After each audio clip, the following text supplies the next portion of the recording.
One day, the protagonist of this story, who wrote Ocilia Chornicles, found herself transmigrated into the body of Tara Elios after living a life of a novel writer in Seoul, Korea. She regretted the choice of writing this sort of novel the moment she woke up in the obese body of the woman as she is about to get humiliated and annihilated in the future. As soon as she starts to get crazy, the maid comes in announcing that the Earl has asked for her presence in the conference, even though she isn't used to it usually. It is revealed that when she was on the way to eat Sunday after her work, she was murdered and found herself in the body of a noblewoman. And from that moment on, she is constantly trying to lose weight from 108 to 92 kilograms, but she still has a long way to go. Tara is someone who rarely came out of her room, and as the protagonist now has her body and memory, she was able to analyze it quite easily. Since she never really had the experience of joining the conference in her whole life, she is quite scared about the consequences. As soon as she walks into the room, the beloved siblings of the Elios family, Aria Elios and Jason Elios, start to laugh at her while the smartest daughter in the room, Chloe Elios, smirks at her face as she sits down on the chair. The moment the protagonist glances at her brother Logan, she starts to mutter, asking him if he is present in the conference room for the first time. When she doesn't hear his first answer, she starts asking him when the Earl is about to come to break the awkward silence between them. Suddenly, all of the children stand up with a bang.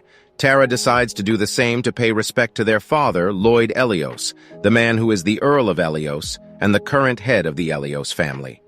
He announces that the official documents were sent to each family from the imperial city, claiming that they are recruiting administrative officials since they are actually choosing families that will help empower the crown prince who is in the next line of succeeding the throne. The protagonist is seeing a rough picture knowing that her family is about to go extinct, and she knows it already since she is the one who wrote the story like that, which keeps on making her too anxious. Chapter 2. Lloyd Elios regrets to announce that the glory of the Elios family has faded with the only precious boy dying. Otherwise, one of the next emperors would have been from their family. He feels like this is their chance to make a comeback, knowing that McQueen's eldest son has already taken the position of the palace's second secretary, and Verato's second daughter is the third heir to the throne.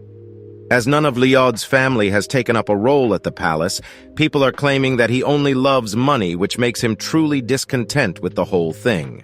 Lloyd finally announces that anyone bearing the last name of Elios passing the administrative exam with top marks and becomes the first secretary, he will present them with a third of his shares, as well as the Elios called Pantheon, which is located in the west side of the empire, which surprises the whole crowd.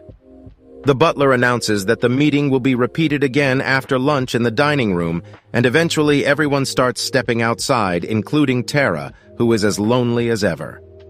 When everything calms down, the protagonist starts to calculate how achieving Pantheon will be all about luxurious things, which starts inspiring her to run a chauffeur service.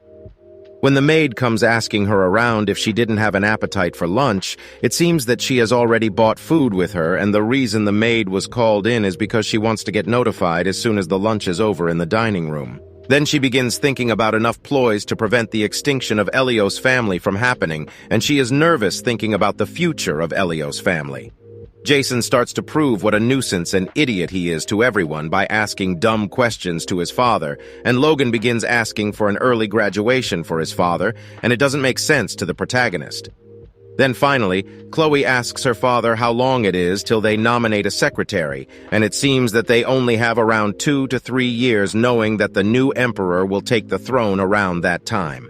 The protagonist's heart starts to beat, knowing that she only has 3 more years to steer her family away from the path of ruin, which makes her heart beat like drums banging in a concert. When the protagonist gets called in for her meal, for some reason, Aria starts calling her maid, which makes her move away as she needs business to attend to. But then, when the protagonist looks back, she notices Aria running down the stairs, and she almost pushes her down, which scares her a lot since she was about to fall down. The protagonist starts to question her if she did that intentionally, but all Aria does is ignore her, as if she doesn't even know anything, which makes her feel rough as she cannot change her body.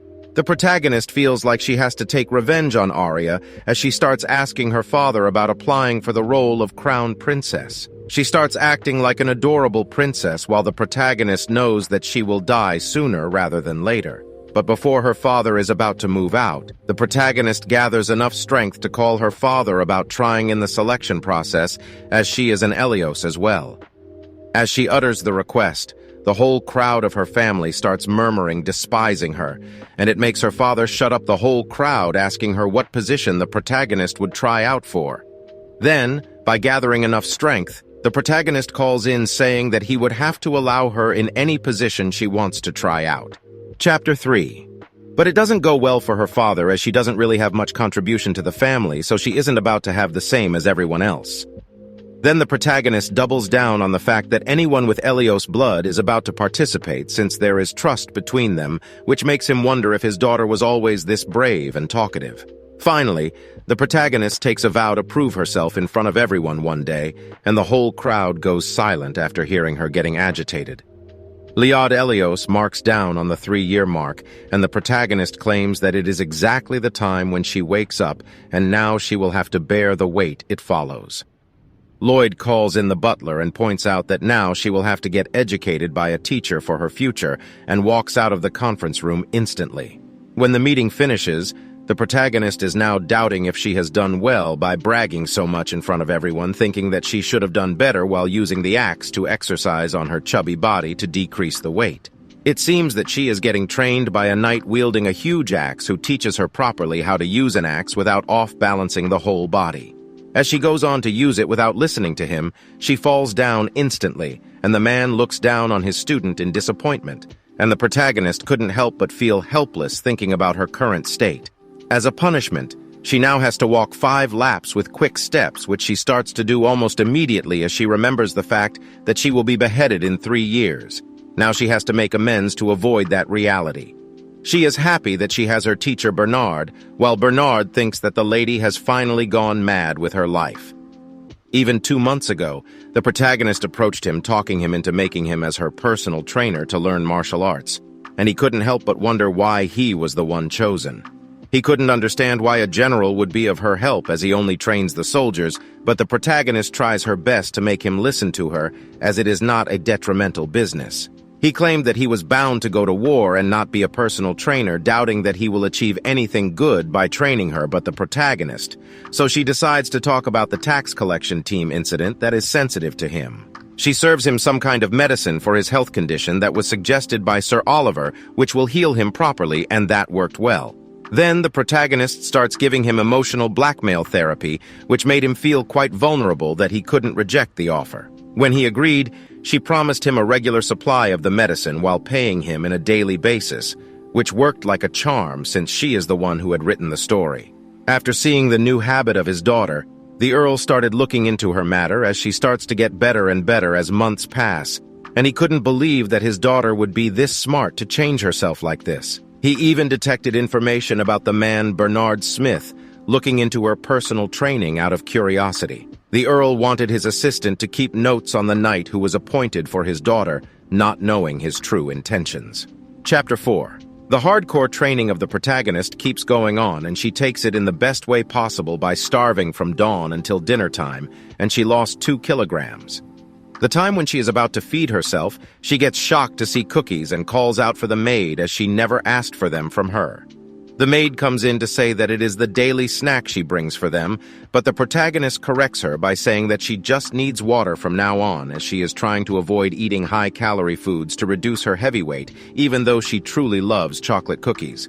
Now she is about to only have 2 liters of water as her snack, which downs the maid in a bad way. But when she notices her sad face, the protagonist apologizes to her for acting rough, as she was beginning to act rudely for not eating for a while. The maid couldn't help but get amazed by the fact that her nobility is apologizing to her, as she isn't even her personal maid, and the protagonist realizes the issue in it.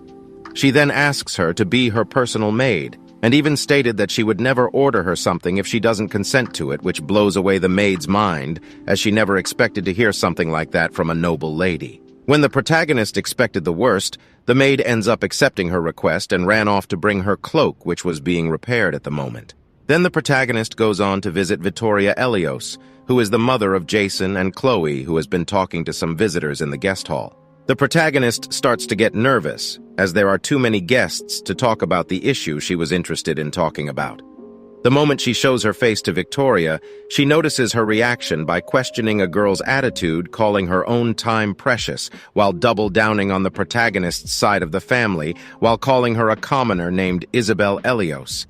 And she didn't even expect the reaction at all. Isabel leaves with the protagonist, stating that she shouldn't be disturbing the madam in her private time, and she realizes that she has nothing else to do with it other than enduring the pain for now, so she behaves well and leaves the room as she talks about manner. But when Victoria starts to get annoying, the protagonist starts to talk about numbers that she doesn't have while her siblings have them all.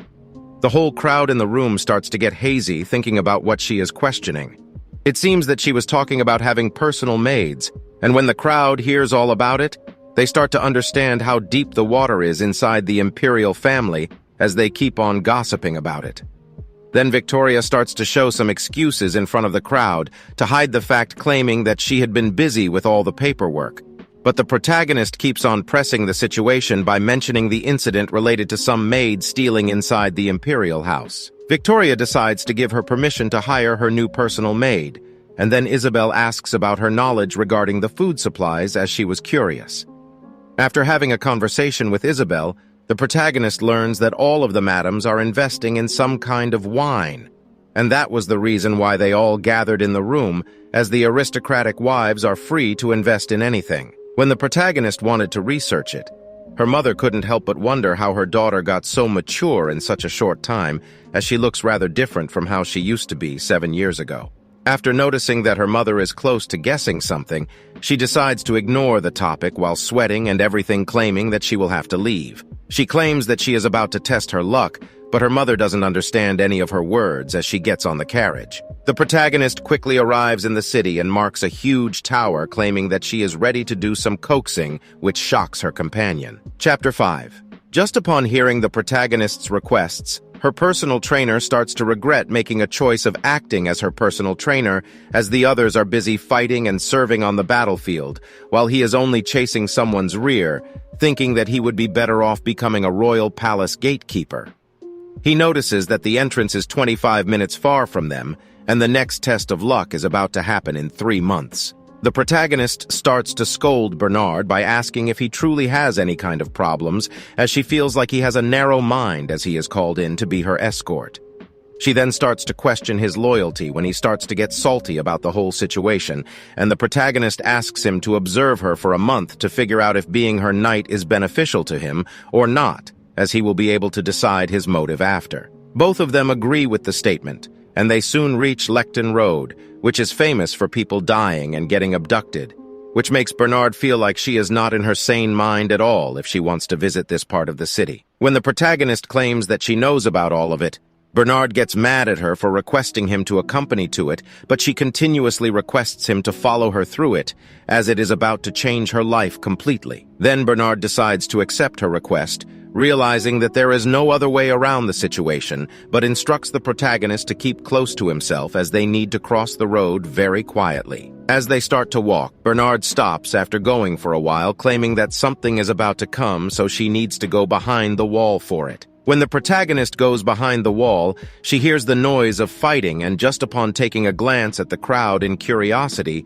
she notices that the crowd of thugs is kicking and throwing punches at her escort. Her curiosity brings her tragedy as she drops down from the wall, and it breaks down, crumbling from her weight, and the crowd of thugs notices her. Despite being helpless, the protagonist starts to get mocked by the crowd because of her outlook, picturing herself as a pig.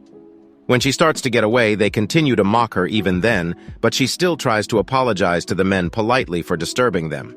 The crowd doesn't listen to her claims that she needs to pay well for disturbing them, and she decides to pay them with gold coins, which surprises the whole crowd as they call her a golden pig. But they didn't know that the protagonist was planning on something surprising, and the moment she gets down her head in front of the crowd, Bernard jumps on them from behind in rage, revealing his true power. When the fighting stops, All of the thugs are already down unconscious, and the protagonist praises her knight for his bravery while he continues to scold her for behaving rashly despite his warnings. It seems that Bernard was afraid of her being abducted by the thugs, and the protagonist explains how she counted the time he would take to come back from releasing his dump. Then both of them decide to look at the pile of a man who was getting beaten as he lies down on the ground injured, and the protagonist decides to lend the injured man one of her gold coins as he reveals his handsome face smilingly. The man has some weird words for a commoner who claims that even 100 gold will not be enough for it. Chapter 6. Bernard gets mad at the man's reaction since they are the ones that saved him, and now he is asking for heavy amounts of money from them. But the protagonist keeps on insisting that they should leave the man alone while he stares right at them. Without caring about the man's reaction, the protagonist moves away with Bernard instead of focusing on the mysterious man while he thinks that the woman that he met was quite interesting. Bernard starts questioning the protagonist about her reaction, wondering why she would be restraining herself as if she was scared in some way. But the only reason she reacted differently was because the person she met didn't smell like the homeless people do regularly. Also, the fact that they wanted to pay the man 1 gold coin made him react, so he wanted to get 100 gold coins from them. Then along the line, the protagonist felt like there was some sort of strength and power coming out of him which made her feel different about him. But the answer from the protagonist still remained the same, while the protagonist continued to wonder more about the man she met while defeating the thugs, as if the man had some sort of aura in him. She continues to think if the man exists in the book, and thought that it will be better for her to avoid any kind of unknown variables, so she decides to steer clear of him. Soon she gets approached by a gorgeous-looking bartender calling her a chubby miss inside the bar that she reached with Bernard, as she calls him a muscled knight after noticing his figure. Bernard decides to have a beer while the protagonist continues to wonder about the female figure in front of her, judging by the looks, while she feels that there might be some kind of connection between Bernard's reaction and the female figure in front of them. The protagonist insists that she will have the biggest glass of warm black urban, which feels like a mockery to the bartender, so she decides to question her choice, making sure if she heard it right. The protagonist insists that she did say it correctly, and doesn't want to wait for her drink for much longer, which feels quite interesting to the bartender, but she decides to work accordingly while stating that she needs to take 30 minutes to make it out since they might not have it in their stock as she serves the beer for Bernard. The bartender gives a flying kiss to Bernard before going in her way to look for the protagonist's drink, insisting that he should be waiting for her. Bernard decides to chug down his mug of beer while the protagonist continues to wonder how well the chemistry between the bartender and him is about to go on. The protagonist then remarks about the fact that Bernard likes the curvy type of women, making it sound specifically claiming that he truly likes the bodies that pop out, which makes Bernard choke on his drink. He couldn't help but wonder how a noble's daughter is using that sort of language in front of a knight while forbidding her to do so. The protagonist has already made him believe that she can do a lot of things that aren't done by a normal noble's daughter, so it shouldn't be such a piece of news to him. Bernard realizes that she is indeed right, and had been doing a lot of things out of place recently, as those things don't even go on par with her standards. Bernard shifts to a more serious question, asking when she had the time to try such a strong drink, as it is quite impossible for her to do so, while wondering if it is quite common to drink black urban that is warm. The protagonist claims that she has never tried it before in her life, and gets real with the fact that there is no such thing as warm black urban that can exist in the world, which makes no sense to Bernard at all. Somewhere else, some people are following the same mysterious man as before while calling him their highness. It seems that the man considered calling him your highness as a mistake, so he commands the person to run 500 laps around the training area as they are disguising. That person starts following the rules, while the mysterious man starts to talk about some sort of cargo that is about to be transported full of wine. The man and his companion start to talk about the Lectin gang and their relationship with the bar while talking about a snake watching from the sidelines. He seems interested to know who the people were that interrupted him, and he is rather interested in the mysterious woman he met. When his companion doesn't understand any of his words, he just commands him to write the list of parties involved while he thinks of getting in the ranks of the criminals. 5 minutes later, the bartender comes asking the protagonist to get her own drink, as she wants to get busy chatting with Bernard.